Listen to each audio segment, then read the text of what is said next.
अस्सलाम वालेकुम dear student. आज की इस वीडियो के अंदर मैं आपको जो है वो कुछ इम्पोर्टेंट जो है वो रोज़नामचा के बारे में बताऊंगा। वो कौन कौन से इम्पोर्टेंट हैं जो आपने याद करना है, उनको जो है उनकी प्रैक्टिस करनी है।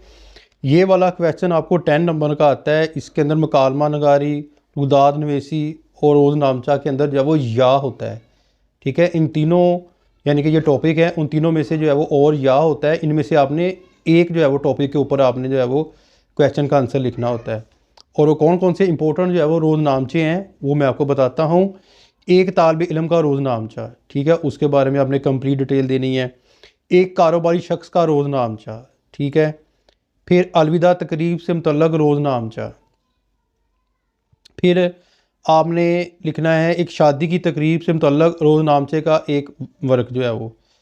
एक डॉक्टर का रोज़नामचा। ये कुछ रोज़नामचे हैं जिनको आपने पहले याद करके प्रैक्टिस करनी है, ताकि ये 10 नंबर का जो क्वेश्चन है अच्छे तरीके से आप उसको जो है वो मुकम्मल जो है वो सॉल्व कर लें। उम्मीद करता हूँ कि ये वीडियो आपकी जो है वो बहुत ज़्यादा मददगार साबित होगी आने वाले एग्ज़ाम के अंदर। अपनी दुआ में याद रखिएगा। फ़ी मानिल्लाह। अस्सलाम वालेकुम।